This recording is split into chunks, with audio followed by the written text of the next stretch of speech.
to.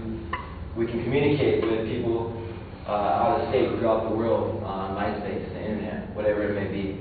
So yes, there's some upsides, but there's always benefits and burdens to technology. And is the benefit really outweighing the burden, or is the burden really outweighing the benefit? We can measure the typical technological leisure by two traditional standards of excellence in two ways. We can ask, what degree of excellence have people achieved? And we can ask, how much of their free time do people devote to the pursuit of excellence? How well educated and literate are people? How well do they understand the world around them? How well are they involved with politics? How well are they involved with what's important in their family and their values? How important is it? How important is it to drive a Mercedes-Benz or a Land Rover? How important is it that it affects your education or that it affects your health? How important is it when you're not getting anything done except a poor education and poor healthy life, poor lifestyle? As Mick Jagger saying, you don't always get what you want, but if you try sometimes, you might just find that you get what you need.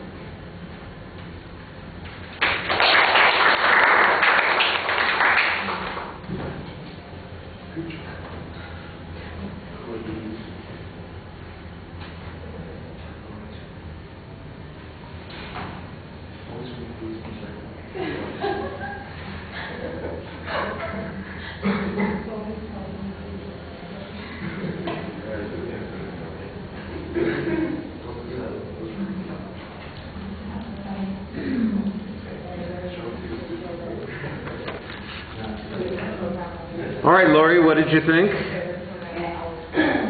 thought it was a good introduction with a clear thesis, and I like that he uses his own experiences, which draws us in, and he had good eye contact with everyone.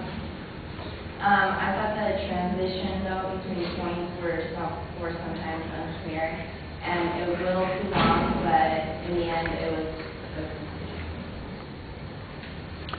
All right. Yeah, it is a little long. It's 11 minutes and 19 seconds, so you go a little over time. All right. So it needs to be tightened up a little bit. I think you've got an interesting idea here. You're taking a broader perspective on the subject instead of focusing on a particular, which is not necessarily a bad thing, but it needs to be a little more tightly controlled because you meander a bit on some of the points. I think we get the point a couple of times and you're just going on and on. So some places I think you need to be a little more cautious and circumspect about some of the evidence that you use.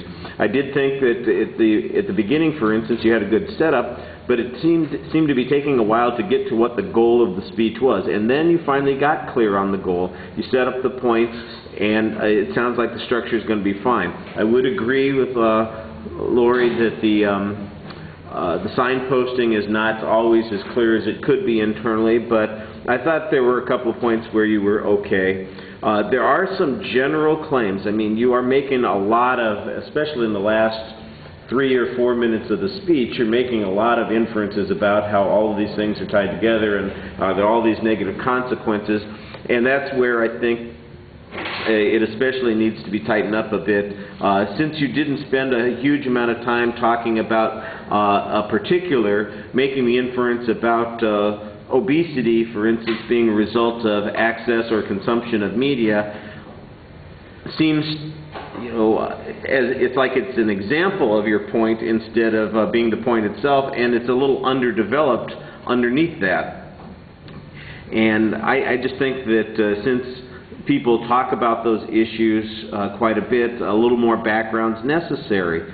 And you don't have time to put in all that background, so it might be something that you need to cut down a bit on. The notion, you're kind of fuzzy on what it is that the philosophy professor is saying concerning us being a stupid culture, and then you sort of seem to be agreeing with that we've gotten sort of lazy about those kinds of things. What things are we losing? The personal examples are all right, but I think we need some more examples that apply at a social level.